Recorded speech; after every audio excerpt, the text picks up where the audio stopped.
In the last 6 months, there have been some exciting human trial updates on intermittent fasting. So in this video, we're going to take a close look at those to answer the question on everyone's lips, which is intermittent fasting better for weight loss than calorie restriction? To be able to answer that, we need to know what the background is. So I'm going to go through how intermittent fasting was popularized in the West and a timeline of everything that has brought us up to our most recent trials.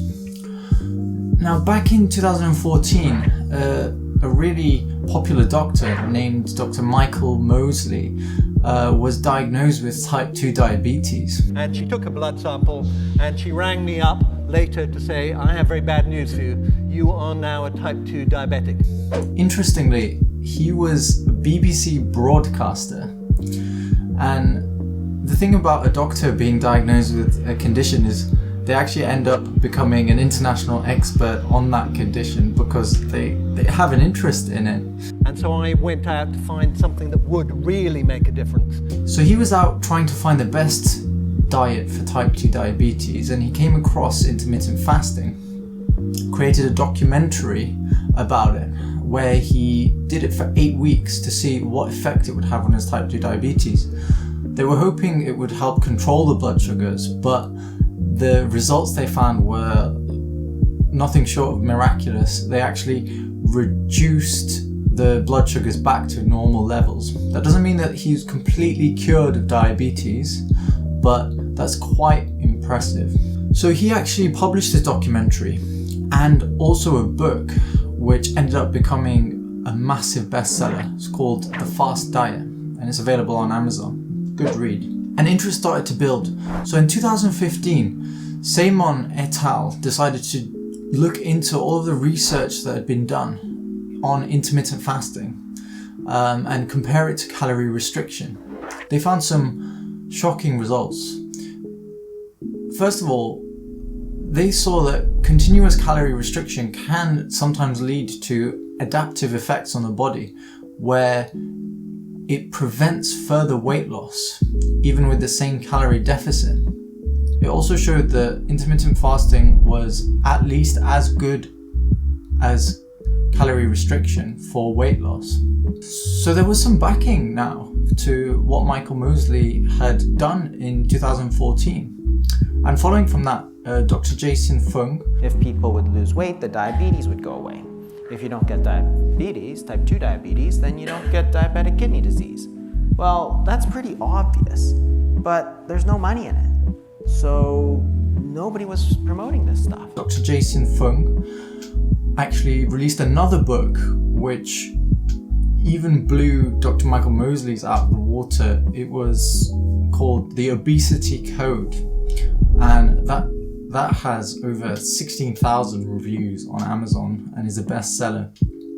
And he talks about the two-compartment model, basically saying that actually we can't look at the body simply as just one container. You need to look at it as two separate ones. Your liver, which is like your fridge, which has energy that's easily accessible, and your fat cells, which is like your freezer, which is more difficult. And you need to reduce the amount of insulin in your body before you can access the energy that's in the fat cells. And fasting allows you to do that. So it's a very interesting theory, and it was quite contradictory to what most professionals were thinking at the time. So the next big hurdle was in 2018, where the professors who were looking at the blue zones found that in Ikaria there were an excessive number of people living to over 100, and it's a tradition on that island that people actually go up to 150 days without food, which is madness, but it seems to do wonders for their health. So that started to reignite some buzz around the diet itself after it had gone quiet for some time. But you know, when anything new comes up, you always have two factions that form. Just like with COVID, you have people who believe in it and people who don't. With intermittent fasting, it seemed to the professionals like this was the next kind of big fad diet. But the evidence that was coming out kept actually supporting it. But because it had gone against everything that people had thought before that, especially around skipping breakfast, it was difficult for kind of the medical profession to actually absorb it and start recommending it. So in terms of this debate about whether skipping breakfast is a good thing, because lots of people, when they do intermittent fasting, they don't have time to eat breakfast in the morning, because, you know, if you're going to do, let's say, 16 to 8 protocol, which means that you fast for 16 hours of the day and then eat for only 8, you have to skip one of your meals, really, because it's tough to fit 3 meals in just 8 hours. And most people find it easier to skip breakfast because dinner is a much more social meal, and it's bigger, more enjoyable. So there was a big study which was done by Fad et al., which looked at all of the studies that had done prior to 2019, which examined whether breakfast was good for weight loss. There were 13 that fit into their inclusion criteria. As you can see by this box plot, it shows that most of the studies, 11 out of 13 of them, actually show that skipping breakfast does not cause weight gain. That challenged the entire industry for what they thought about breakfast.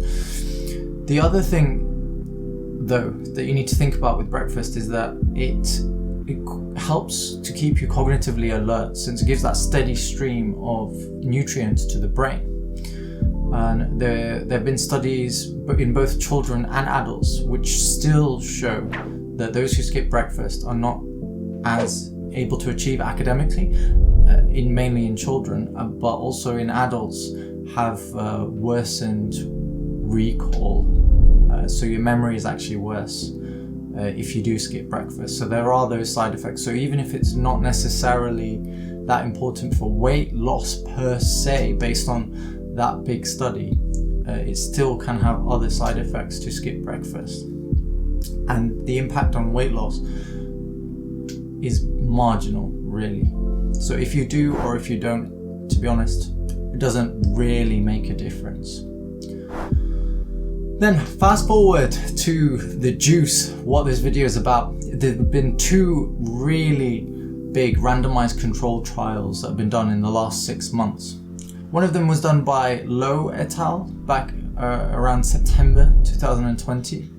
They were comparing the 16 to 8 protocol versus a continuous meal timing group, which was just a control. Basically, they just told the people that you need to eat set meals 3 times a day. So they didn't restrict calories in either of the groups, and it was a small number, only about 120.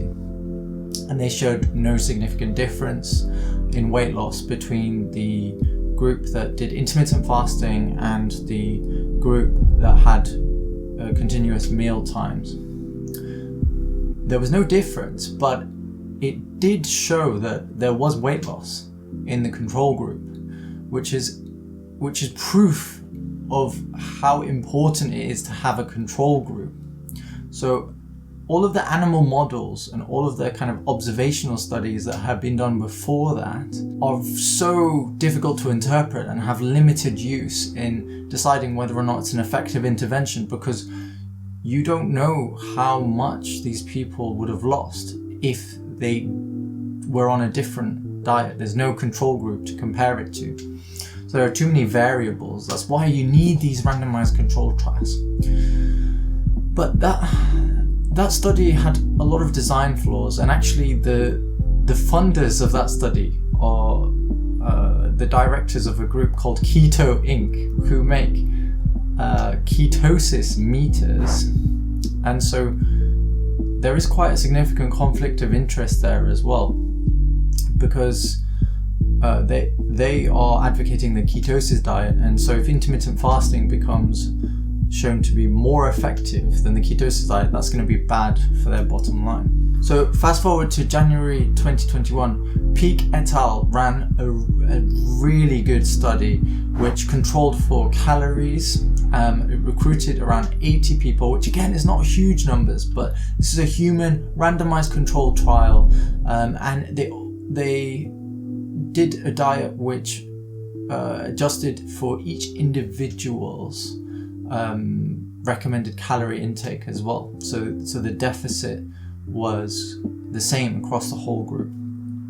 And they actually found that when comparing the 14-10 intermittent fasting diet and the 12-12, that the 14-10 actually produced more weight loss. They lost 8.5% of their body weight over 12 weeks versus the 12-12 group, who only lost 7.1%, which is still significant. But that shows that it isn't necessarily just about calories, which is the first time that this has been demonstrated in a high quality randomized controlled trial. And it could change the way that the medical profession actually think about dieting and what kind of advice that we give. The other interesting thing about the study is that they actually checked the blood glucose levels as well, and they dropped by 7.6 in the 14-10 group, while they only dropped by 3.5 approximately in the 12-12 group. That is a massive difference. That's almost double the drop. This study actually really reinforces what Dr. Michael Mosley was saying back in 2014. So I guess the big question is that, is intermittent fasting better than calorie restriction for weight loss? What this research shows us is that it is likely an equivalent, but to get the real full benefit, you can combine intermittent fasting with continuous calorie restriction, and that will give you optimal results. It'll be very interesting to see what the research shows from here onwards, and I will be making another video about intermittent fasting in the next week. So I hope you've enjoyed this. I hope you found it useful. Sorry if I was over interested in the topic, but I mean, I'm a doctor who has a research degree and is interested in fitness. So if I'm not excited about this, then I don't know who will be. So thank you so much for watching, and I'll see you in the next video. Do what you need to do, hit the like button, and take care.